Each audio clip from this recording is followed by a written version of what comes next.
परीक्षा छात्राओं, आपने पंत जी के नौका विहार के 3 पार्टों का अध्ययन कर लिया है। आज हम उसके आगे चौथे पार्ट का अध्ययन करेंगे। पंत जी ने चांदनी रात में नहाए, गंगा के दोनों तट और प्राकृतिक सुषमा का बड़ा ही अद्भुत और मनोरम वर्णन किया है। तो देखें साथ साथ में।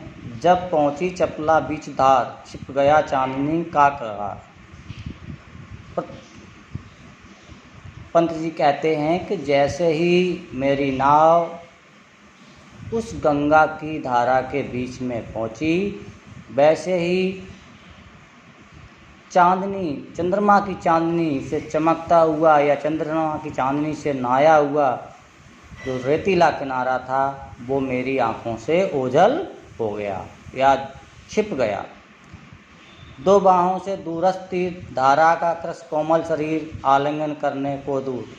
उस गंगा की धारा से दूर दूर दोनों तट, दूरस्थ तीर धारा, देखिए यहाँ उस गंगा की धारा से दूर दूर, तीर मींस तट, गंगा के दोनों तट या दोनों किनारे 2 बाहों यानी 2 बाहों के समान प्रतीत हो रहे थे। और वे बाहें कृश कोमल शरीर आलिंगन करने को अधीर, वो छीड़का, देखिए धारा की कृश मींस होता है, कृश कोमल मींस होता है छीड़का है। वो गंगा की धारा, वो जो बाहें हैं गंगा की छीड़का है, धारा के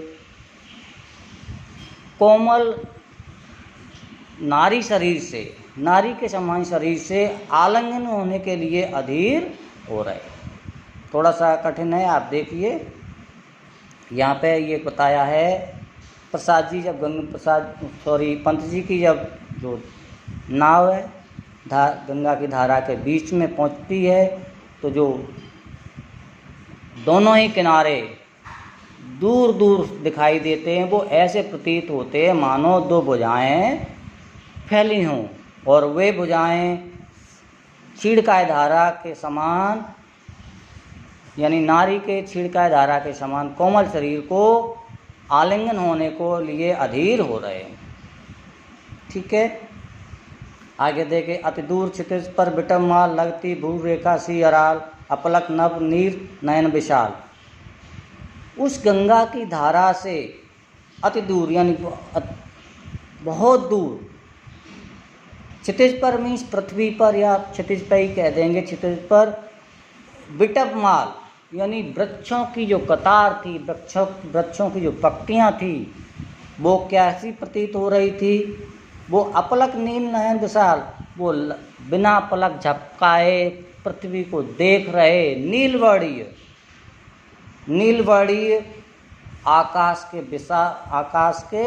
विशाल नेत्रों की तिरछी भौहें के समान दिखाई दे रहे। बात पल्ले पड़ी, फिर से आप देख लीजिएगा। उस गंगा की धारा से बहुत दूर पृथ्वी पर या क्षितिज पर वृक्षों की एक पंक्ति दिखाई दे रही थी। वो ऐसी प्रतीत हो रही थी, ऐसी सुशोभित हो रही थी मानो जो आकाश है वो बिना पलक झपकाए पृथ्वी को देख रहा है, और उसकी वो नीलवर्णीय आँखों की विशाल नेत्रों की तिरछी सी भौहें हों या टेढ़ी सी भौहें हों। ठीक है, आगे देखें। माँ के उर पर शिष्या समीप सोया, धारा में एक दीप उर्मिल प्रभाव को कर प्रतीत। वहीं पास में ही उस गंगा के धारा के समीप में ही एक छोटा सा जो दीप था, वो गंगा की धारा के बीच में स्थित था या शोभित था, जो लहरों के प्रभाव को या लहरधारा की प्रभाव को